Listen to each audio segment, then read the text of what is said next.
Oh yeah, baby, Spam and Mac.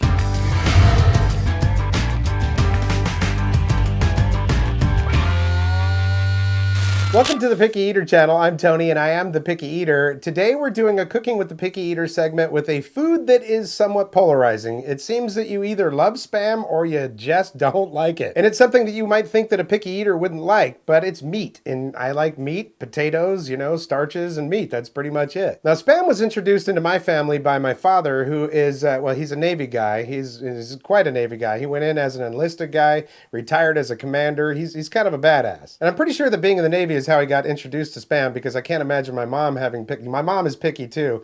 Can't imagine her going, well, let's make some Spam. Now, when he first made it, he made it as a loaf. You know how you used to see it on the can? It was like a loaf with some kind of brown sugar kind of coating on there and the little cloves stuck in it. That's how he made it. And I remember at the time it was my older brother and I that were sitting down at the table with him. We were like, yeah, I don't know what the heck that is, and I'm probably not going to eat it. And we ate it very sparingly at that time. But what he did is he took the leftovers and he cut it up into little cubes and he fried it, and we ate it the next day, and it was delicious. I was like, okay, now we're talking. This is actually good. He put it on top of a bowl of macaroni and cheese, and it was fantastic. So ever since then, Spam and Mac has been like a staple of my family, and definitely still is a staple of my diet. I don't know about a staple, but I do eat it at least a couple of times a month. And I remember when my wife Carrie and I first got together, I was like, hey, you want to try some Spam and Mac? And she was like, no, because she'd never eaten Spam. She was like, there's no way I'm eating that. So I made it for her, and she was like, this is actually good. So what we're going to do today is I'm just going to walk you through how I make Spam and Mac. I do a couple of little things to the Spam. Now, I filmed all the physical cooking of this stuff last night. That's what we had for dinner last night, and man, it was tasty. So let's go ahead and take you down to my sad kitchen that's nothing like this awesome kitchen behind me, and we'll go ahead and make that for you. So this meal couldn't be much simpler. All you need is a can of Spam. If you want to get the lower sodium, you can get that.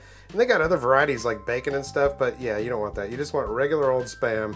And then, of course, whatever mac and cheese you prefer. The Kraft Deluxe with the sharp cheddar is awfully tasty. And then I always use a cutting board, and what I like to use is one of these straight edge chopper type things, and you'll see why it makes everything so much easier.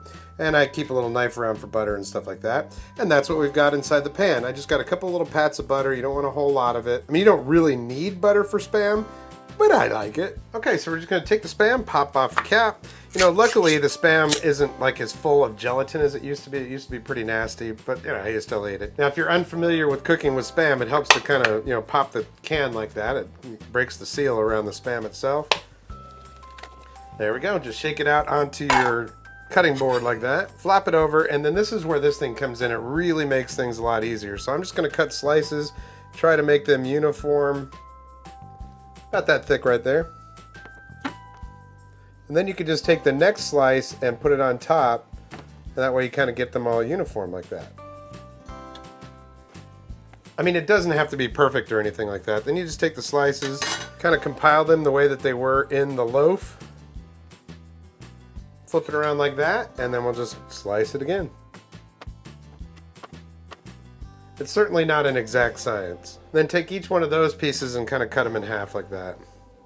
Sometimes it's not as messy as this, but hey. You can cut them as small as you'd like. Actually, if you cut them like that, if you take each one of these, we'll just take this right here. So if you take the pieces like that, then you can get 3 cuts on it.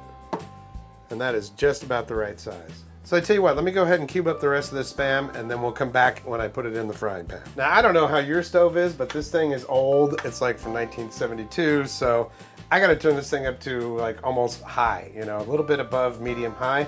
We're gonna get the butter melted and get it nice and hot. And once that is nice and melted, we're gonna put all of that in there, and then the fun begins. All right, butter is good and melted. We're just gonna make sure it's spread across the pan.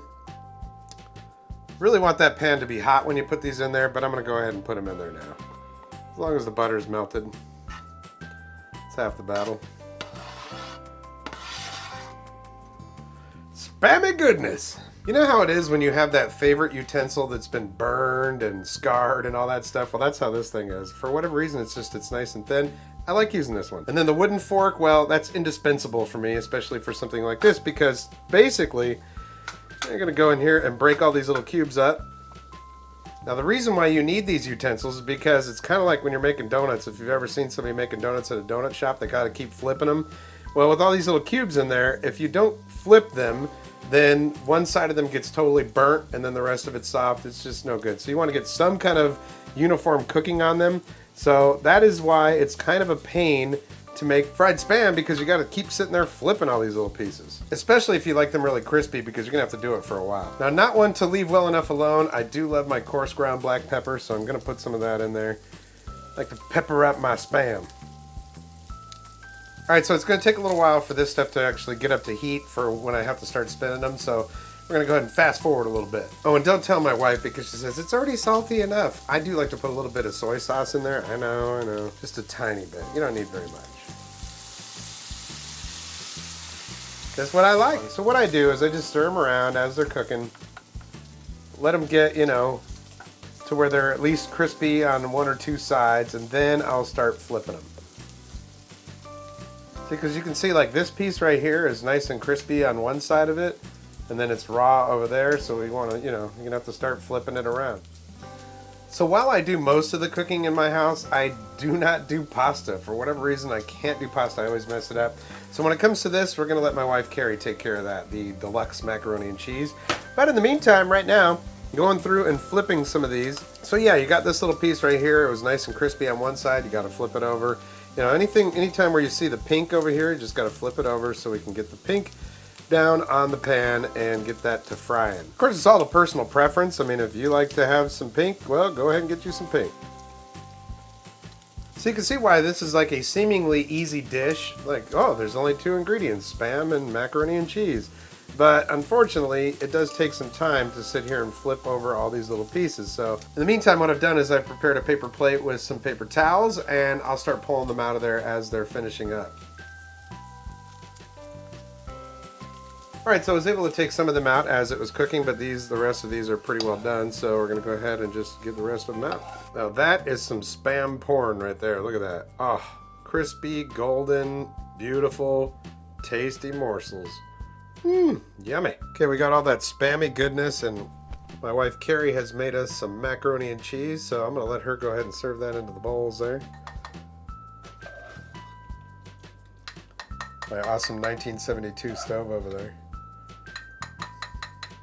So, you have your choice. You can either take some, nuggets and just throw them inside the bowl like that, which is also very nice. Or you can just, eat them with your fork and whatever. But usually we'll just, throw some inside the bowl. Just like that. Voila!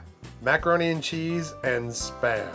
So yes, a very simple and tasty recipe that just about anybody could like. If you can get past the fact that it's Spam, I know a lot of people are like, oh, hell no, not Spam. But if you go to Hawaii, that's like they have it at the McDonald's there. So Spam is actually really good if you give it a shot. I have a neighbor that makes this macaroni salad that she puts the Spam in there. Debbie, she cuts it all up into small little cubes and doesn't even cook it. It's just raw Spam, puts it in there, and it's so good. I think that's why my wife is okay with eating Spam that's not completely burnt now, because she liked that salad. So maybe I'll have Debbie on here to show us how to make that. Either way, give Spam a chance, man. Give it a chance. It's good stuff. I like it. I've got a couple of other recipes that I do with Spam. Maybe we'll bring those here in the channel. Now, if you have something that you do with Spam for your family, go ahead and put that down in the comments. I'd love to see what you do, and maybe we'll bring one of those recipes in here. I know I've said this before, but I'm planning on doing some of those things, taking some of your family recipes, even if they're not Picky Eater approved, and making them Picky Eater approved. So we'll see if we can't do that. I want to thank you so much for your support here on the channel. We're already over 1,000 subscribers, which is just fantastic. I think whether you're a picky eater or not, this channel has something for everybody, right? Seems that the last episode I did, the sour beer episode, was well received, so we're going to do some more of those. And a lot of people said, yeah, dude, bring in some liquor. Now, check this out. When I used to work in radio, I worked in radio in San Diego, Las Vegas, Memphis, the Jersey Shore, and here on the Outer Banks of North Carolina.